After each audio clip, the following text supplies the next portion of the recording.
Summer, Cody, Eddie. As of today, you are officially Junior Park Rangers. This is the best day of my life.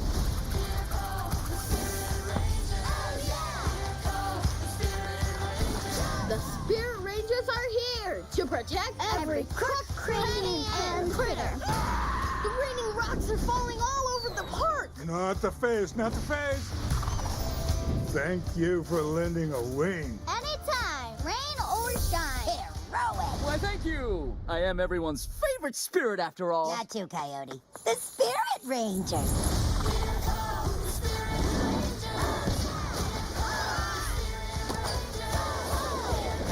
Another job for the Spirit Rangers.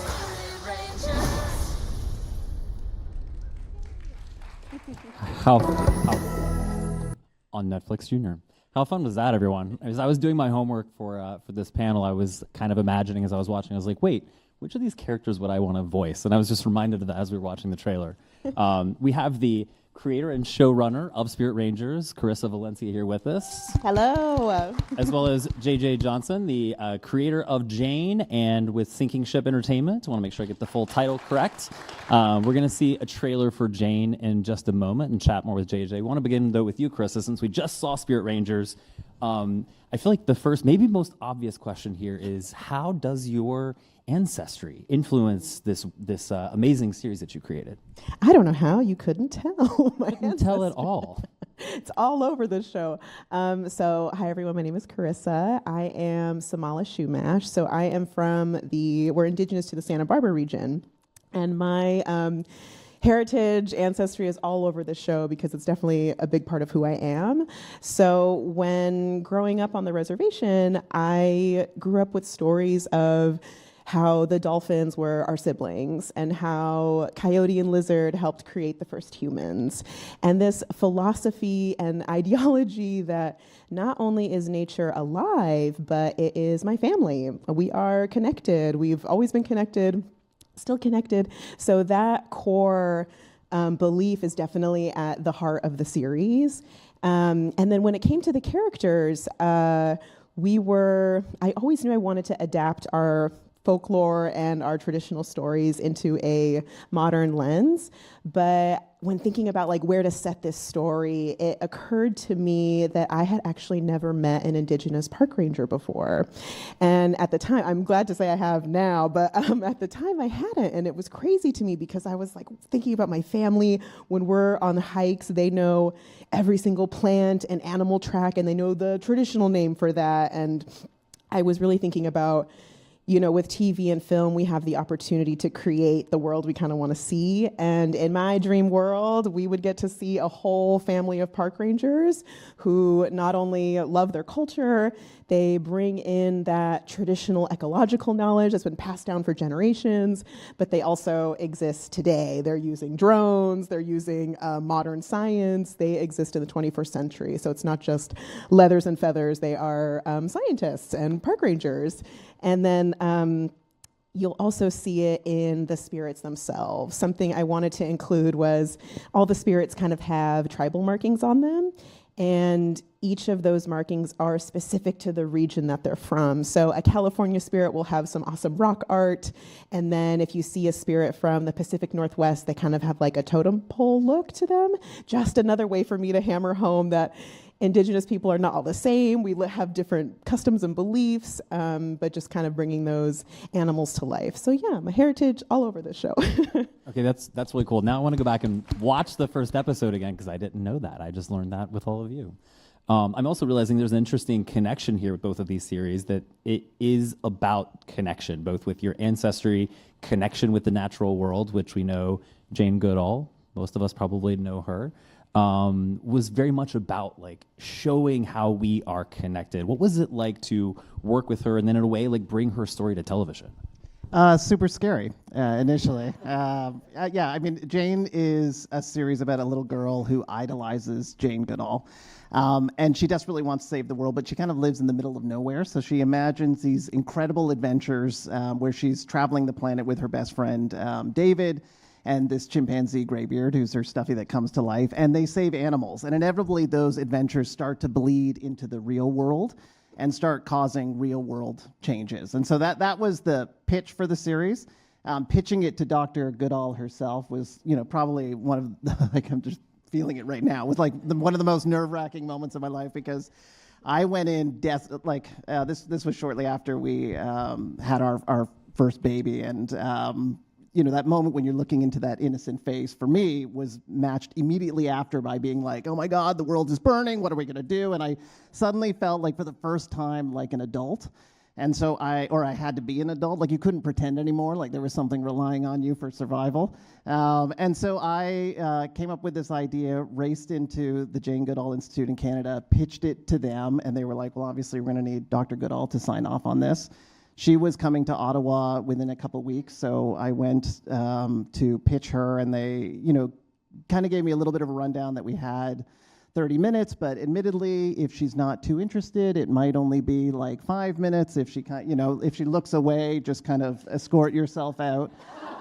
And then they were like, and also, her language can be a little bit colorful. And I was like, oh shit, perfect, great. And so going in with that knowledge, I just spoke my heart out. Like, it's what I was feeling. I was scared, and why I'm rambling a little bit, but why Dr. Goodall loomed so large for me was, as a kid, I was worried about the environment, and I felt so much safer when I discovered Dr. Goodall and people like her, and you just knew that there were people trying to do something good in the world. So that meeting that was supposed to be maybe 10 minutes turned into an hour. She had a lot of thoughts. It was clear that those notes would be taken, and they were right. Like, it was about how important her mom was to her, and that she wouldn't be who she was without her mom's input. And so our mom character at that point was a little bit like supportive, but also, obviously Jane's like infatuated with or preoccupied with saving animals, so there was a little bit of play there. But she really reinforced how important it is to have adults in kids' lives that support what's interested in for them. But I think we have a trailer that we should probably... Yeah, let's take a look at the trailer for Jane. From Apple TV Plus. What are we looking for again? Facts! A Guriel! There's only 600 of them left in the whole world. Turn back! Turn back! Greybeard! Mom! You know chimpanzees can't swim. Based on the mission of Jane Goodall. The animals are endangered. Every year there are less and less of them. We have to help them. If everyone worked together, we could save them. Only if we understand, will we care. Only if we care, will we help. Jane Goodall said that. I know. You recite it every morning. Let's go. Imagining lets you picture something you've never thought of before. Whoa. Let's save some bees. Ready, Greybeard? Can we put our plan into action? Ready if you are. It's cute. In an ugly kind of way. Imagine a better world and journey to save one species at a time. Yeah! We're trying to figure out why you'd like to come out at night. Sounds like quite the mystery. Have fun saving the world. Together, huh? Together.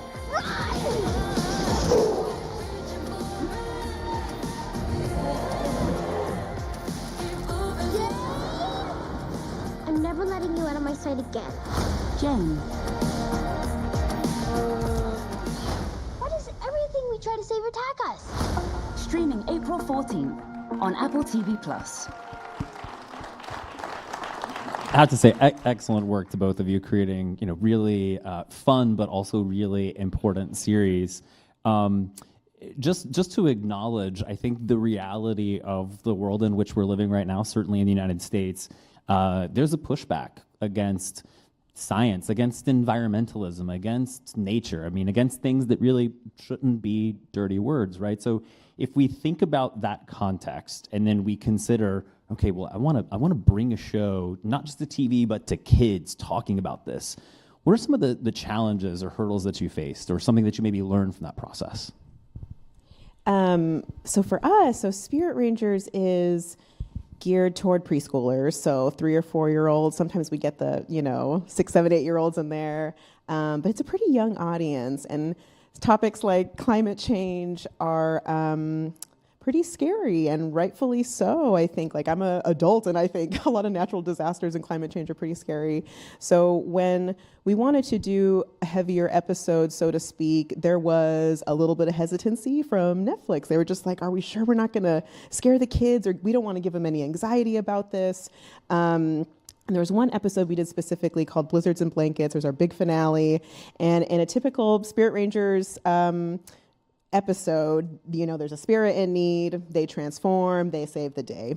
In this episode, we wanted to talk about a polar bear spirit who got lost and found their way down in California because their home melted, and because they're out of their environment, their magic's going haywire. So there's this big snowstorm that's happening that kind of came off a little scary. So shout out to our sustainability team at Netflix, because they came in with such a great solution on how we can alleviate some of that anxiety. And we've switched up the format. Instead of the kids just saving the day, they brought in their parents. Their parents got to transform. They are now Spirit Rangers, because I think climate change, when we talk about it, we just think, well, it's their problem, not ours, good luck. But this episode really got to hammer home the message that it is all of our problem. And that anxiety will become less scary if they know that they can reach out to those adults, and that they're not alone in this, they're not inheriting it by themselves. We're still here, and we can still help them. So that was a really great partnership we all did to get there. The togetherness is so important. JJ, Yeah, I mean, I think for us, we went in knowing that we did not want this show to just speak within the echo chamber of people that were already concerned about the environment. And so we made sure that every character in the real world that she was kind of going up against was pushing back in the way that we have all encountered, whether they felt like the problem was too big, or that, what small little act by them is going to change anything. And so we really tried to lean into that. We wanted people to maybe see themselves, including, God, we had hurdles just switching to reusable bags. That took 5 months of eventually carrying out the groceries ourselves because we had forgotten bags so many times. So we wanted to be honest that it's not, some of those transitions seem easy but aren't. And then I think we really wanted to lean into the heart piece. There's a quote from Dr. Goodall that really set up the show, and you heard a little bit of it there, but it's only if we understand will we care, only if we care will we help, only if we help can we save. And I think that's almost a perfect construction of what we're all trying to do. We need to understand the problem. If we don't understand it, you can't care about it. And that heart piece, that care piece, is the thing that I think sometimes gets lost in narrative or in documentaries. It's where's the thing that gets your soul and your heart, because that's what's going to cause action. And so we always tried to find a way within the story to make sure that you felt it. You felt it for the person that it was happening to. You felt it for the animal. And where those two stories dovetailed was Jane solving something, but she always did it within her community, and her community kind of coming together. I mean, I'm hearing togetherness. I'm hearing hope. I mean, I'm also feeling that, just even with talking with the two of them backstage. There's something I feel infinitely encouraging about meeting other people and seeing how they're bringing this message in a very different way. So outside of that world of television creating the series, maybe what about the show gives you hope in your own life? Because I feel there's some of this cross-pollination of you're thinking about these real things. And yeah, I mean, I can start because it happened last night. Thank God, just for this question. But no, I mean, we, in the same way that we were panicked about getting this show out, we were also it's a great privilege to make shows for kids, and it's a great responsibility that when you get a little mind excited about something, are you providing them the path to that action? And as a smaller company, we haven't always been able to do that. And so in partnering with the Jane Goodall Institute and Apple TV and Roots and Shoots, we were suddenly able to fill that circle. So if a kid got excited about something, there was a path for the parent and the kid to go and do something for, I'm going to bring up your child. I'm sorry. What we wanted to happen, and then we also did museum experiences so that new audiences could find us. But the dream was that you have someone watch a series, respond to it, and then go out and do something. And so last night I had a little person that came that told me how much she loved the show. and went through in detail how it had affected her. Specifically, there were two things that stood out to me. We have a bee episode where I guess at school there was also some kids that were, attacking bees. And in our show, our character attacks that boy. And she's like, I didn't attack him, but I did go tell my teacher, and we got involved, and we started to plant, plants to bring pollinators out. And similarly about great white sharks, that she had friends who were afraid of the sharks, and she talked to them, and now they're not afraid of the sharks. Like that kind of real world moment where it all comes together. There's nothing better, because it's exactly what you hope for. Yeah, I just love that. I feel similarly with so we've had 3 seasons of Spirit Rangers out now, and it's been so cool to hear back of the response of, I love hearing how Native kids see themselves on screen and see themselves as heroes. But what is really cool is seeing non-Native kids who now look up to Indigenous people who are putting us in the conversation. And that really gets me, hearing them know the traditional name for a plant, or when they're singing our songs. That just really brings me a lot of joy and hope that Indigenous people will be included in the conversation going forward. And yeah, please, that definitely deserves applause. I also just can't help but wonder what the world might be like today if we had always centered and elevated Indigenous knowledge. That is an excellent question, especially with the LA fires that happened recently. Yeah, I think there's a lot of traditional knowledge that could have been passed down that can help. We have been the original stewards of these lands for thousands of years and have all these teachings that can be shared, and we are modern scientists. I think that's something that I also tried to include in Spirit Rangers. We had one episode where we had Aaron Yazzie voice and be himself, and he is a engineer over at NASA. And so he's charting the stars all day, just like his ancestors did thousands of years ago, but now he's at NASA doing it. So I think bringing it today is a big goal of just we're still here, you can lean on us. Absolutely, and it also feels like some of the messages from Jane, where we're showing how we're connected to bees, we're connected to chimpanzees. It sounds like you're also getting some of that feedback from kids that they're also making those connections, right? Yeah, I mean, I think it's important sometimes to remember that the first thing we got to do is show how beautiful this world is. Because without that, it's proving why it's worth saving. And I think if you can get that message out, especially with kids who are, the ultimate influencers within the family, I think, as we all know, they can get anything going. So when their little hearts stumble on something, it's really hard to push back when they're saying, look, I'm worried about this, how can I help? And I think what we want to make sure for parents who can also be, overrun with time and everything, that you're giving them an easy route to help take that action, because it can feel overwhelming, I think, even for parents at times. So how do you pull it all together with partnerships to make that work? Yeah, I mean, I think we have maybe just a couple more minutes. I'm going to squeeze in one more question before we wrap up with a couple more videos. How do we, or I guess I don't want to make this sound too grandiose, but what do you think is the potential of shows like this? That the more kids that they understand about our natural world, about this beautiful planet, about our deep connection to it, that what happens from there? How does that snowball into even bigger action? Oh man, I mean, that's the dream, I think, is creating this next wave of eco warriors who I think want to fight for the planet, but I also just love the planet. I think even a small act of for Spirit Rangers, I think about next time you squish that spider, you might think twice, or you kick that rock, you might think twice, because kids will have that idea of oh, everything is alive and everything is connected. So I think if we can get that love in there and that compassion and empathy, and I think hope at the end of the day, that it's not just doom and gloom, Mad Max-esque. I think there is a hope of a beautiful world where nature and technology can exist, and we'll see what happens.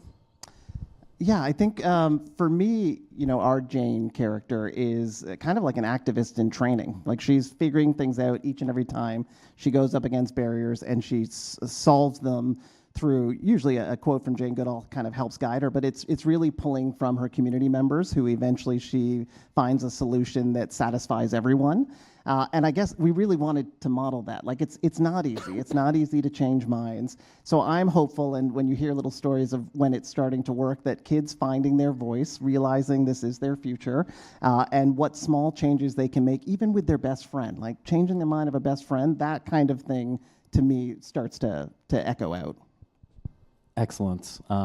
Thank you both. We're going to have one more question, which is, I think, an interesting one. 2 words, only 2 words. What is the, I want to make sure I get this phrasing correctly. What motivates you to act on climate change in just 2 words? For me, it is land back. It is, yes, thank you.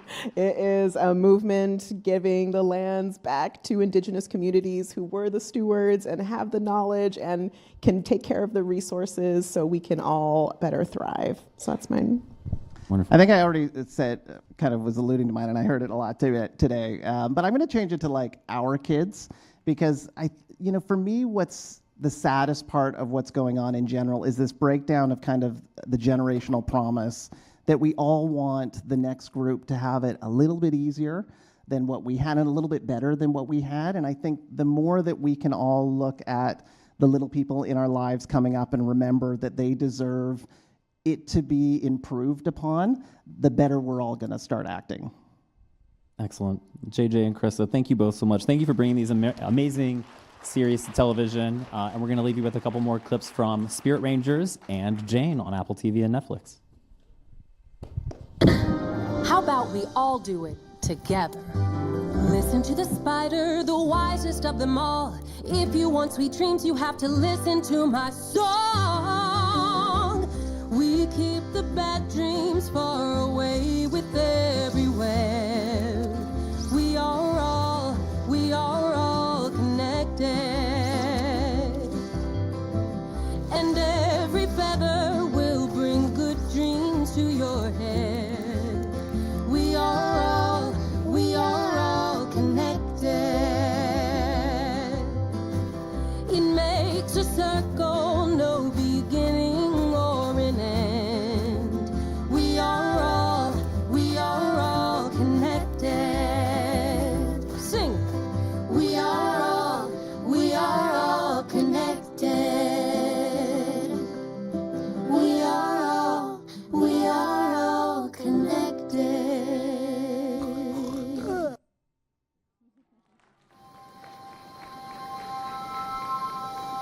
Maybe there's someone else you could imagine who could help us. I just want Graybeard back. Maybe someone who knows a lot about chimpanzees. Like who?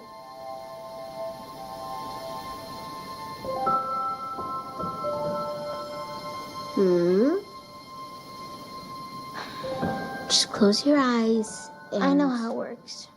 Then close your eyes. And imagine.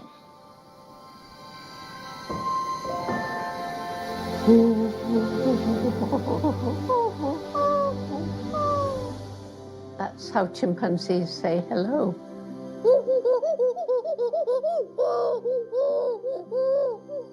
Very good, David. She knows my name. And hello, Jane. Hoot, Jane. Hoot.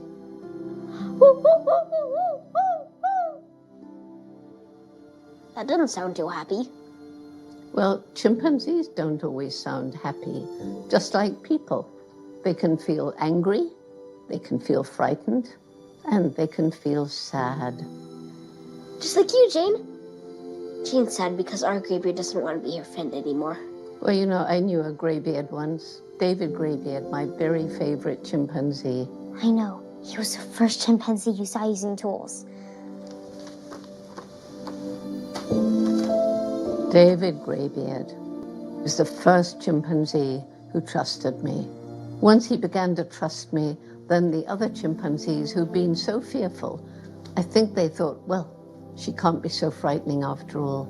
And I got to know all of them as individuals. My graybeard trusted me too. But then he saw all the bad things people are doing, and I can't stop it. It can feel pretty hopeless, can't it? Yes. Do you ever feel hopeless too? I think everybody who thinks about what we're doing to the planet feels hopeless sometimes. But you know what you can do when you feel hopeless? Is to think about all the hopeful things. Like what? Well, more and more people are aware of the problems that we've created, like climate change, loss of biodiversity, and more scientists are coming up with innovative solutions to try and heal some of the harm that we've done. Young people like you are thinking about what you can do to make the world better. That gives me hope. With every one step, we're one step closer to saving the world. That sounds like a Jane Goodall quote. Well, actually, I think it's a Jane Garcia quote.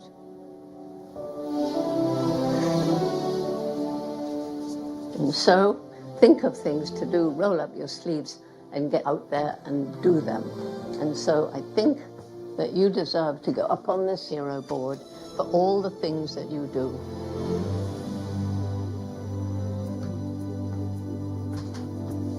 How do chimpanzees say thank you?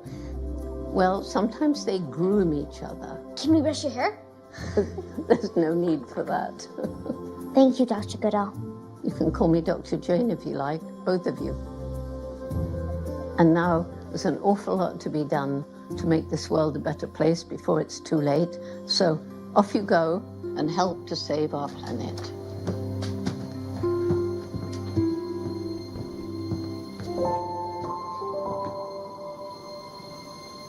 Thank you, Dr. Jane. Thank you again to Carissa and JJ for bringing us Jane and Spirit Rangers.